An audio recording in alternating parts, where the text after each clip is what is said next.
Study the affluent up close and a curious pattern emerges. They choose plain shirts, scuffed sneakers, quiet booths in ordinary diners, compact sedans without badges, gentle voices that never dominate the air, and you mistake it for humility or ancient wisdom. It isn't, it's armor. They downshift their shine to blunt suspicion, to slip through crowds unseen, to manage perception like a craftsman handles light. When wealth wears understatement, it's a switch they can flick off at will. When the underpaid mimic the same costume, it does not shelter them. It erases them.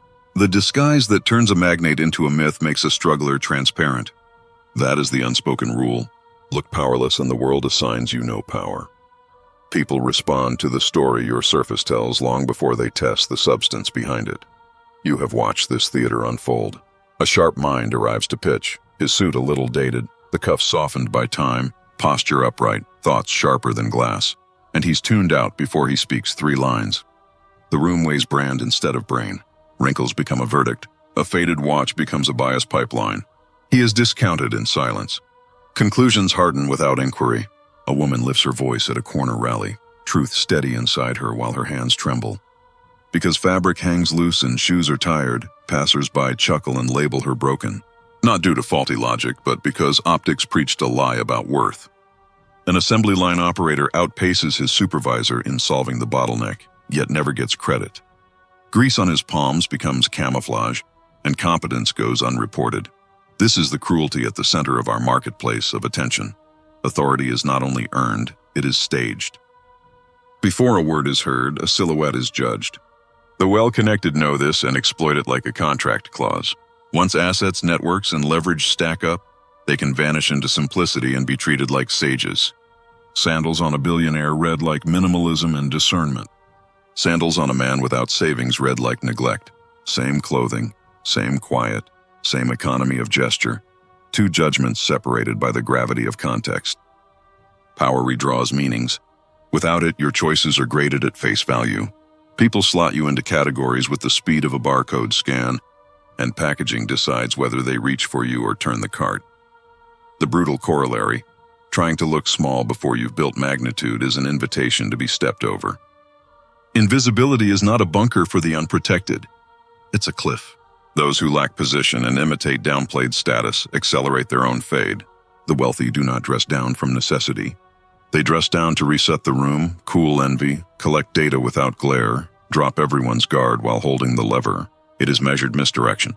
The poor often wear humility as apology, a quiet, sorry for taking up air, defending silence as virtue while becoming unintentionally forgettable. No one fears the person the crowd cannot remember.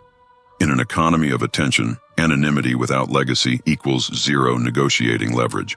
School never outlined this law with chalk. Respect for modesty only materializes when modesty is elective. A general who opts for quiet reads as formidable.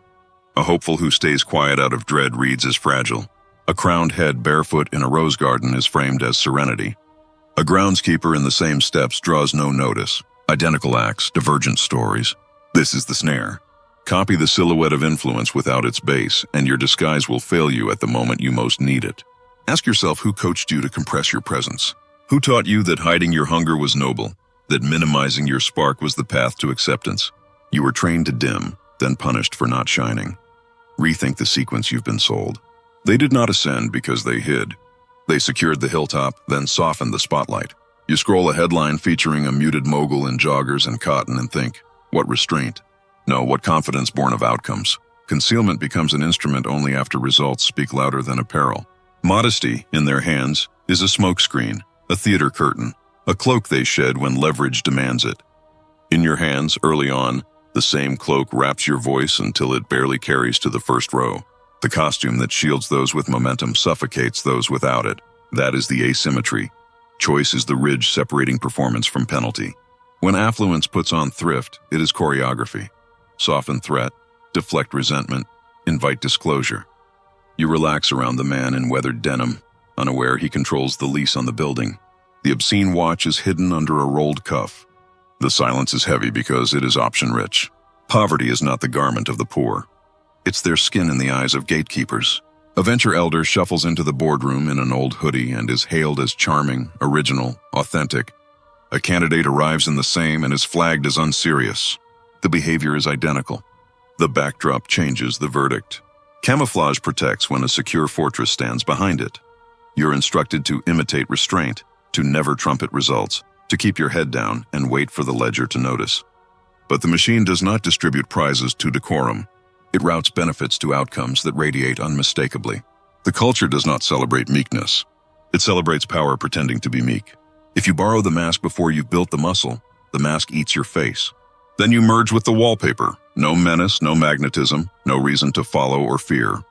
What seems like protection is often self-erasure. Elites expand quietly because they mastered where to be loud.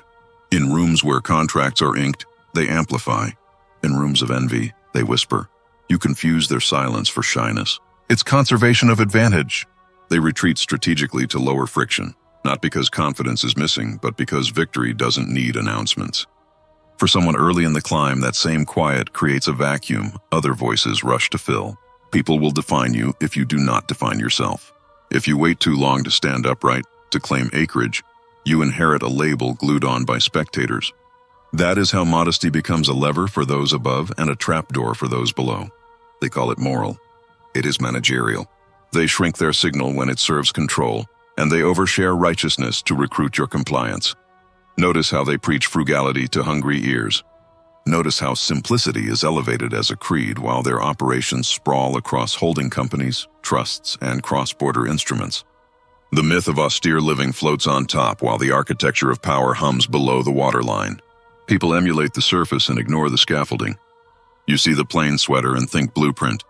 The real blueprint was positioning, alliances, negotiating leverage, and relentless visibility at the right moments. What they possessed before the costume was not a preference for quiet. It was the weight to make quiet eloquent. Here is the uncomfortable prescription. You don't need less presence. You need unmistakable presence. You must accumulate proof, artifacts, wins, and presentation that tilts the room. Influence can linger like cologne after the body exits, but only once you've saturated a space with it.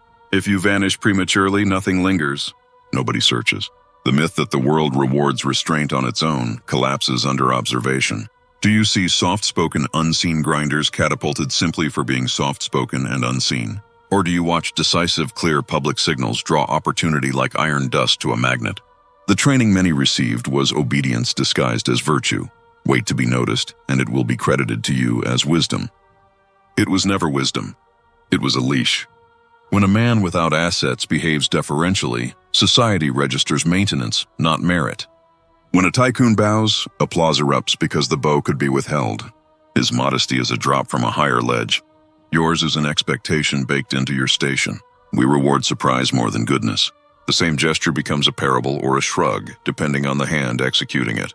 The retrospective story always flatters the winner. Their discretion becomes part of the legend, while the quiet failure is retold as lack of hunger. Treat humility as a risk instrument, not a religion.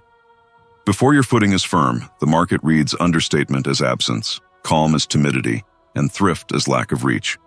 The world does not elevate what it cannot detect. The invisible are used as floorboards. Note how the powerful abandon modesty during leverage points. They name drop, they remind, they occupy air. Only when the throne is settled do they pivot to monk-like restraint and harvest praise for being ordinary. They let the fable of simplicity circulate because it keeps the ladder fogged. It persuades aspirants to optimize for aesthetic virtue instead of structural power. The danger of that fable is how elegantly it reroutes ambition into silence. You begin to equate wanting more with sin, assertion with arrogance, signal with vanity. The loss does not come from empty pockets. It comes from refusing to carve your silhouette into the fabric of the room. Opportunity gravitates toward clarity. People rally behind a flame they can see, not an ember they're told exists. Consider the inventory of your life. If it ended tonight, whose routines would swerve? That question is not morbid. It measures surface area, how much of yourself you have imprinted on a world that forgets by lunchtime. While you sat small, someone else arrived louder, composed, unapologetic about taking up volume, and claimed the spot you rehearsed for. They were not necessarily better. They were detectable. The system can't reward what it doesn't register. Practice modesty too early, too often, and you'll wear a curtain that blocks your own light. Audit your silence. Is it grounded in mastery or in dread of backlash? Audit your modesty. Is it agency or habit? Do not mistake fear for discipline. Do not baptize paralysis with noble names. The marketplace adores champions who appear humble. It does not fund hope cloaked as humility. There's a small tactic library for climbing without pretending. Stand tall in your presentations. Invest in the edges of craft that telegraph care. Speak with verbs. Borrow credibility from rooms where your work can be measured. Attach your name to outcomes. Repeat your wins without apology. Respect polish without worshiping flash. Differentiate clarity from noise. Presence is not the same as spectacle. Make your work heavy enough that silence is a drumbeat, not a disappearance. Then, when leverage compounds, you can choose when to dim your signal. Until then, be legible. Be countable. Be referenced in rooms you aren't in. What you admired as monk-like restraint in the elite often doubles as pressure valve strategy. They appear harmless to pass security checks others never notice. They bless minimalism while navigating maximal power. They uplift enough in public while raising capital in private. They prefer the crowd's envy asleep because sleeping envy doesn't organize. Beware the sermon that asks you to play small while its author quietly widens their span. Simplicity can be beautiful. It becomes poisonous when it's wielded as a rhetorical lasso to corral your ambition. This is not an argument for gaudy signals. It is a case for unmistakable weight. You do not have to shout to be heard. You have to be inescapable. You cultivate inescapability by shipping, by stacking receipts, by being where decisions crystallize, and by refusing to be the most invisible competent person in any room. Early humility is a luxury item you cannot yet afford in bulk. Save it for the moments it amplifies, not the seasons it erases. The wealthy wrap themselves in quiet after the orchestra has learned their theme. You must first compose the theme loudly enough that the hall can hum along without a conductor. So interrogate your scripts. Who profits when you mute yourself? Who benefits when you curtain your progress? Why does a culture that overlooks the unannounced insist that announcements are vanity? Do not confuse stewardship with shrinkage. Take the space your work has earned and then a little more. Just enough to be undeniable. Never so much that you become pure glare. Let kindness drive your compass and let magnitude drive your microphone. When you have the option to decline praise and remain radiant, that is when restraint turns from liability into power. Crowds showered praise on him, calling him grounded and wise, a leader with dirt on his boots and warmth in his handshake. But the masses missed the architecture moving behind him, the quiet ring of protection that shadowed his steps, the watchers peering from high vantage points, the web of deals stitched through backrooms that kept every district aligned. The outfit was not modesty. It was a deliberate costume, a calculated mirage designed to obscure the scale of his reach. He understood the optics game perfectly. Dress too gilded and you trigger fear. Dress too threadbare and you invite dismissal. Thread the needle of approachable restraint and admiration blooms like a flower. That calibration, half science and half theater, is how he slipped past knives. The upper crust does not stumble into simplicity. They wear it like a shield, a uniform made from intention. The black uniform of a certain Fruit logo co-founder telegraphed discipline and singular focus. The slate tees of a social network architect broadcast programmed neutrality. The Omaha dealmaker's understated address manufactures folklore. The performance of restraint is one of the oldest levers of influence. Trust grows around it. People project steadiness onto it. And behind that soft light sits a mountain of leverage guarded by silence and time. Observe royalty's modern choreography.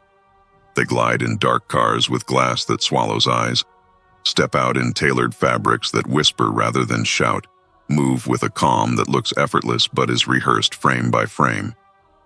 Jewels are subtle, language is sanded, the image is gardened meticulously. Our era does not parade authority with jeweled capes. It hides power inside clean silhouettes and gentle smiles. The ruler who bellows is dangerous, but the ruler who barely raises his voice chills spines. His steps are invisible, his strategy lands before you hear footsteps. That is the heart of camouflage at the top. Hide your aim, not your capacity. Present is benign until the board tips in your favor. In conflict, the same rule applies. Field commanders do not glitter at the front. They melt into the landscape. The most lethal presence is the one that looks like a face you forget, because anonymity confounds tracking, prediction, containment. In boardrooms, campaigns, and markets, the same pattern holds. Ostentation invites auditors and hounds. The owner who looks like everyone else while signing payroll glides past friction. You rarely see power when you're looking for shine. It's the quiet hand that moves the furniture. Here is the hinge you cannot miss. Those masks work because the people wearing them already sit on a pedestal. Their minimalism functions like a dimmer switch they control. The instant they choose to step into the light, doors swing and microphones tilt because the name itself has weight. The Rolodex bends reality. The capital commands deference. Understatement does not reduce them. It amplifies them with mystery and aura. Now flip the lens. If obscurity tries the same costume, the effect reverses. A man with no history dressed plainly is catalogued as ordinary. A woman without a stage who speaks softly vanishes into the buzz. Bare presentation without ballast equals fade out. It does not whisper strength. It reads as submission. That is the snare. People copy the surface of power and skip the scaffolding. They borrow the robe and forget the army, sit quietly expecting discovery like a miracle, while the world scans past them. Those who occupy thrones do not idle. Magnates do not wait for invitations. Empire builders do not hover in hallways hoping for validation.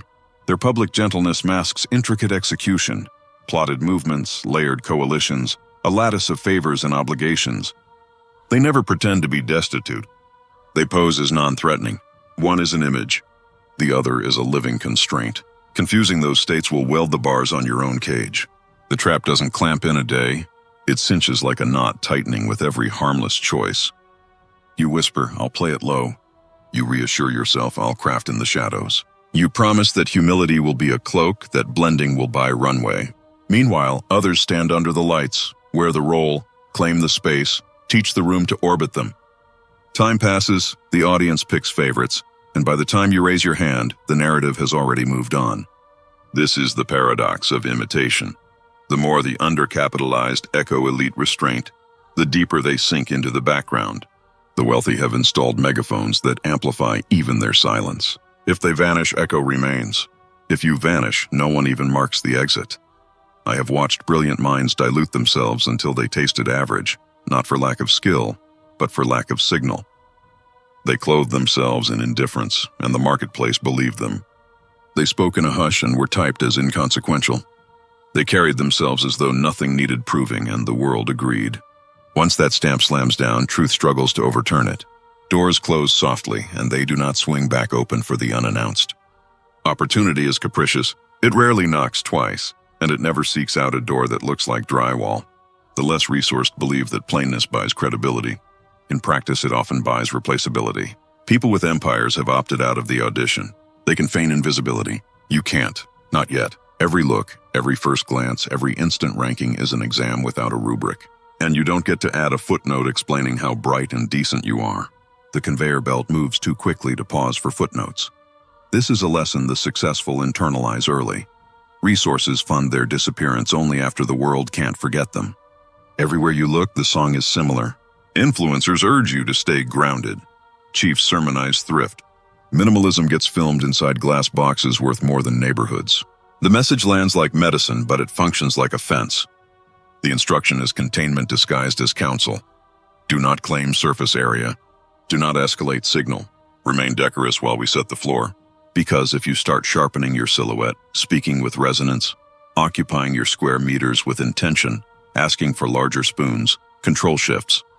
Their modesty is wardrobe, chosen and removable. Swallow it whole and you'll chain yourself to the basement. Copying patterns without context is a slow self-erasure. People replicate the shell thinking it contains the formula. They forget that foundations were poured long before the drapes were drawn. The right to dim the lights is earned. You, for now, must turn them on. The bitter clarity follows. You cannot afford the costume of lack. Not yet. Not until your byline moves opinions. Not until your quiet thunders because your work has inertia. Not until you have built something that refuses to be ignored. Until then, every moment you sand your edges is a moment you shovel dirt onto your own prospects. You tell yourself you're buying safety. Check the receipt and it reads irrelevance. Crowds will deny this, but watch their private rituals. People bend instinctively toward wealth. Publicly, they scold it. Privately, they daydream of swapping lives. That internal war matters because you are not governed by logic alone. You are navigated by perception fields. And when perception is salted with envy, it distorts like heat shimmer. Dress down to dodge judgment, and you will not escape it. Appear fragile, and you will be treated as such. Dignity is extended to the strong first. Tolerance is what the weak receive on borrowed time. Those who present as inconsequential don't attract hatred. They attract neglect. Neglect erases faster than animosity ever could. Peer at the upper layers again. They do not shiver at the green-eyed stare. They convert it into fuel. They maintain distance calibrated to provoke fascination wrapped in resentment. They allow glimpses of the palace but set the fence far enough that you cannot count bricks. They broadcast the lifestyle and blur the labor. Why? Because envy tethers attention. To want what you cannot touch is to orbit it. Engagement is influence. People fixate on what eludes their grasp, and the powerful position themselves at that horizon line, visible enough to hook you, distant enough to inflate legend. That's why a mogul in an athletic sweater compels a stage, while a drifter in the same outfit blends into exhaust. The context flips the meaning. Masses mouth respect for modesty, but with their eyes chase dominance. Believe what they follow, not what they tweet. They follow authority, signal, poise, rank. Presence is a visual event first. If you dress like vapor, your brilliance struggles to condense. Character matters, but the world is sprinting. It won't slow to study wallpaper. You must seize visibility. The crowd does not gift it. Attention is captured by the ones who take responsibility for the silhouette they project, and contrast is the engine of envy.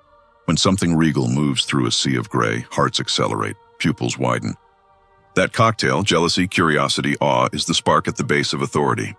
Many try to avoid it, fearing backlash, but you cannot sidestep envy any more than you can sidestep gravity. The moment you climb, even quietly, even tastefully, projection begins. Since the lens will paint you regardless, direct the brush. Let them project force, not pity. Significance, not smallness. Let whispers gather behind you, not boots stepping over you without pause. In every setting, the silent scan begins on entry. No transcript, just verdicts. Who drives? Who defers? The instant ranking rarely waits for your bio. Unless reputation arrives ahead of you like a storm front, appearance and cues do the heavy lifting. Fabric speaks. Fit speaks. Shoemaking whispers loudly. The way you cross a threshold, where your eyes land, how you hold stillness. All these elements announce status or submission faster than syllables. Audiences organize you before you say hello. Are you command or wallpaper, catalyst or background, center or extra? Those tags are assigned in seconds. Look worn, look spent, look bleached out, and you will be shelved at the bottom. No committee assembles to consider whether that shelf is fair. The sorting process is speedy and sticky. Once slotted, climbing out requires outsized force. Even within communities struggling for the basics, strata emerge. The person who refuses to let hardship define their presentation often receives more regard than the one who yields to it. That is not a moral judgment. It is a map drawn by human heuristics. None of this endorses empty flash. Spectacle without substance backfires fast. But it does mean the theater matters, and early in your rise, you cannot outsource stage direction to chance. Choose deliberate signals that measure up to your work. Calibrate polish to avoid gaudiness while refusing dowdiness. Speak with verbs and take the space your effort has earned. Announce outcomes without apology. Place your work where it can be audited by people who decide, not just admired by people who scroll. Attach your identity to iterated wins so your name begins to drag a wake. Build a footprint so that when you quiet down later, the echo remains. Silence without gravity is a disappearing act. Silence with gravity is a drum. Understand why elites push sermons about restraint. It reduces friction with the governed and mollifies regulators. It quiets envy until the check clears. It makes their largeness look innocuous. They minimize conspicuous edges while expanding invisible breadth. Holding companies, trusts, partnerships, options, side letters. It is a sleek surface covering an intricate machine. Emulate the machine, not the paint. Invest in alliances that multiply your voice. Develop craft until it reads from across a room. Put yourself in rooms where decisions congeal, and engineer visibility as if it were part of the product, because it is. When you finally gain the leverage to step back, you'll do it from altitude, not from the basement. Every myth has utility for someone. The myth of noble smallness soothes anxiety in the crowd and protects advantage at the top. It teaches strivers to become palatable instead of formidable. It labels ambition as arrogance to keep peace in the cheap seats. Reject the label. Want more openly. Curate presence as a practice, not as a performance for strangers, but as a tool for alignment. so the world reads your intent before it misfiles you. Presence is not vanity. It is signage. Without signage, traffic flows past you as though your lane doesn't exist. Interrogate your beliefs with harsher honesty. Are you minimizing your signal because you possess the strength to hold back? Or because you fear the blowback of being seen? Are you quiet out of mastery or out of dread? Do not confuse timidity with virtue. Do not baptize hesitation as wisdom. The marketplace praises the conqueror who wears humility like an accessory. It does not reward a contender who confuses self-erasure with class. Restraint is potent only when it is elective. Before that, it is a muzzle. There is a final edge to hold. Legibility is not the enemy of depth. You can be precise without being gaudy, magnified without being garish, kind without being invisible. Aim for unmistakable clarity in how you present, what you do, and where you're going. Stack evidence until your presence has mass. Then when you choose a quiet wardrobe, the quiet glows. Until then, color inside bold lines. Step forward when the instinct says step aside. Teach the room who you are, before the room invents a smaller story. And when envy arrives, as it will, smile gently and keep building. Envy means they saw you. Now give them something weighty to remember. A crisp, trim, polished footwear, spine aligned like a mast. These are stage lights that bend perception, and perception often beats the facts. You don't need a vault to project edge. Presence isn't a millionaire's privilege. It's a practiced literacy. But you do need alertness because whether you acknowledge the rules or not, the sorting ritual proceeds. Refusal doesn't stop the ladder. It just places you under it. Those with advantage grasp this ecosystem by instinct, which is why they cultivate presence even while pretending to dismiss it. They understand that power is not merely possessed. It is rehearsed, framed, transmitted. A wealthy operator might glide in a modest vehicle, but only after achievement, reputation, and alliances have already laid a runway. Strip away those proofs and the modest choice reads as merely cheap. When status saturates the air, even silence expands. Never forget, humans are pack creatures, scanning, ranking, deciding who is signal and who is static, and your visuals roar before you do. We size each other up like radar. Who commands? Who defers? Who earns focus and who can be safely ignored? In the urban canopy, your presentation is your vocalization, and if you quiet it to a murmur, you look edible. Good intentions never outrun optics. The arena rewards projection, not purity, and if your attire says unremarkable, the crowd obliges. There are men with thinner bank accounts than yours who draw more deference because they learned the grammar of signal. They took scant resources and sharpened them into a beacon, not as vanity, but as survival math. They understood that looking broken earns broken treatment. Once a label hardens around you, you operate inside other people's storyline. You can be brilliant, loyal, relentless, and still be boxed, until you rewrite the cover art they assign you. Audit your entrance. What do eyes read when you cross the threshold? What cues are you broadcasting on purpose, and which are leaking out by neglect?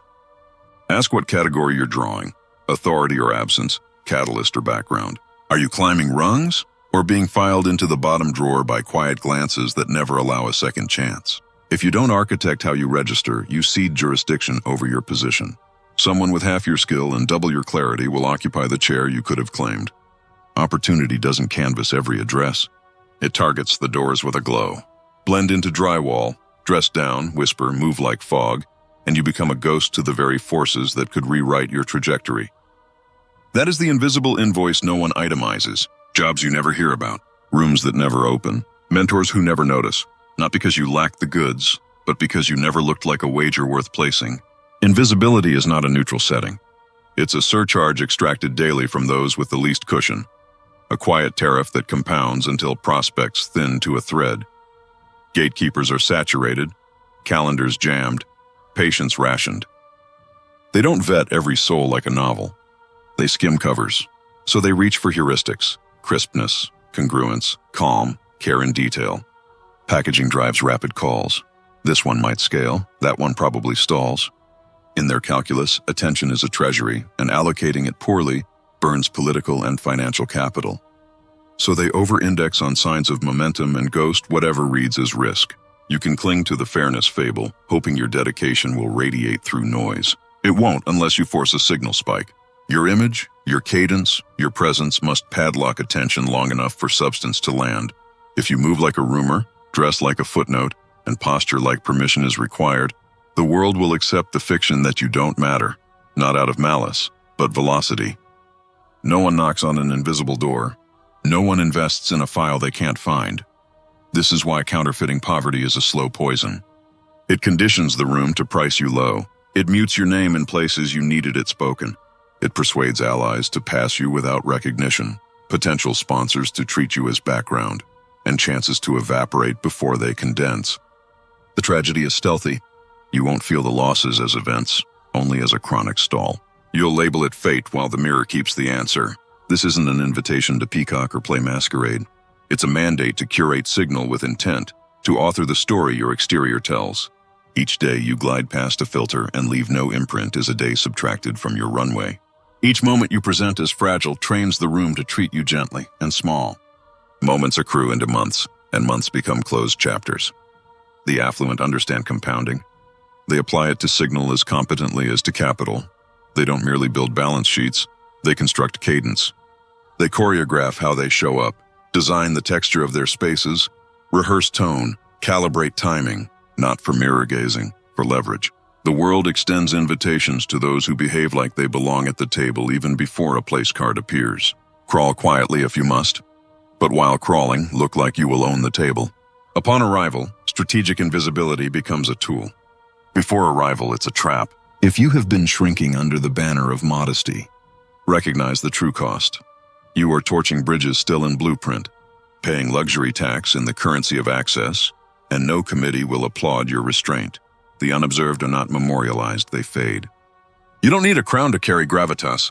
You need governance, of self, of signals, of the narrative that precedes your name. Presence begins as theater and calcifies into truth. Before wealth, before clout, before endorsements, the people you admire mastered optics. They learned to walk as if the floor recognized them and the floor complied. The countermove is simple to articulate and demanding to execute. Wield image as a blade, not a blanket. Start with posture and ingress. Arrive with measured pace. Don't scurry. Don't ornament nervousness with fidgets. Allow tension to bloom in silence. Own it. Weak spirits try to flood space with noise. Strong ones sculpt stillness that pulls others into orbit. Eye contact that doesn't dart. Movements that don't spill. Pauses that linger half a second longer than comfort. These cost nothing and purchase respect. People infer secret knowledge from composure. They can be wrong and still grant you the benefit anyway. That inference buys time, curiosity, and sometimes a seat. Wardrobe is a lever, not a lottery. You need not chase labels. You must insist on intention. Prioritize fit over fireworks, cleanliness over clutter, neutral palettes over chaotic prints, frictionless lines over fussy detail. The aim is not to mimic affluence, but to broadcast order, to tell the room, I am under disciplined management. Observers extrapolate. Those who regulate themselves can shoulder larger systems. Assumptions govern first impressions, and first impressions gate access. A man clothed in coherence is granted coherence. A man dressed in noise is filed as forgettable. This is the syntax of outward signal. Study it until you're fluent. Then refine your speech. Words should cut. Comment less. Communicate more. Explanations should be strategic, not habitual. Withhold when disclosure gains you nothing. Mystery is not evasiveness. It's leverage. If they cannot read you, they must respect the unknown variable. What cannot be forecast cannot be easily manipulated. Energy transmits before outfit and outlives sentences. Are you jittery, apologetic, breathless, or do you emanate unhurried certainty? Credentials don't magnetize followers. Conviction does. People cluster around stability, even when that stability is a well-built illusion. Walk like the map is already written and you are merely tracing it. Move like you chose the room and not the reverse. That decision, that interior yes, becomes armor. Stripped of money and title, conviction remains sovereign unless you surrender it. That is how to ascend without inheritance.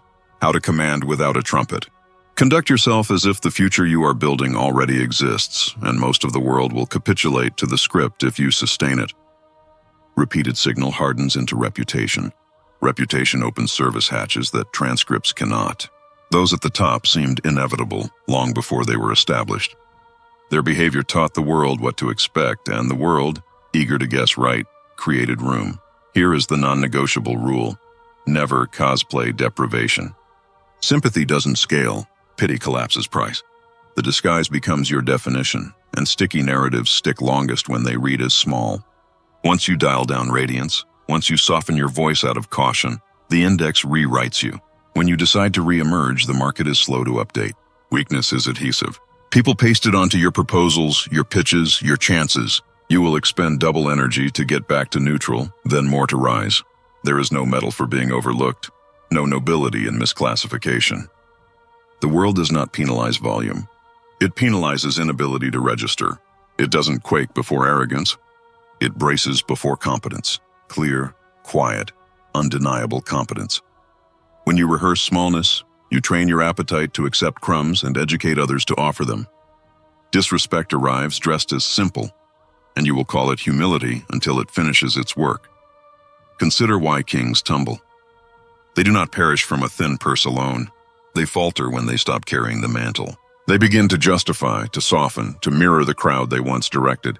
The spell shatters, and with it, voluntary obedience dissolves. Those who disarm mid-campaign, who choose comfort over command, learn how fast reverence converts to indifference. You were not issued a life to become background. Each time you adopt the posture of lack, in tone, stance, or wardrobe, you contradict the authority you intend to build. You broadcast doubt, and the room replies with distance. No outreach will hoist someone who insisted on the shadows. Wait, especially in scarcity, especially while building, is when presence matters most. That is when the mantle must fuse to your skin. Not to deceive, but to declare. Not to bluster, but to signal arrival a step before consensus, because consensus comes late, and only to those who've compelled it. Let others domesticate their hunger under the banner of modesty. Let them dissolve into crowds and sip invisibility like medicine. You will not. Draw a line. Treat this as covenant. From now on, withdraw your permission to be misread as small. Presence is not theft. It is stewardship of your trajectory. Power is sticky. So is fragility. Wear one and it accumulates more of itself. The choice arrives daily, in boots and voice and gaze and timing. Choose volume without noise, gravity without cruelty, clarity without apology. You are not begging to be seen. You are insisting on being legible. The world cannot schedule what it cannot find. Stand where the light is and learn to hold it without flinching, because glare recedes and glow remains. The longer you anchor, the more the room orients, and orientation becomes path. There is a reckoning embedded in this message. If you have read this far, some part of you is done paying the invisibility tax. Some part of you recognizes the billable hours lost to blending in. Real strength begins the day you stop negotiating with your own brightness. Decide that your worth is non-negotiable in tone as well as tally. That decision will test relationships that demand your smallness in order to feel safe. Let them exit. Approval is cheap. Assent is not. If resistance greets your new silhouette, confusion, envy, doubt, accept it as confirmation that the dial is moving. Visibility triggers weather. Weather shapes landscapes. Repeat the signal until people remember you even on days you're not in the room. Then the mask is no longer a mask. It's a mirror reflecting a truth you built.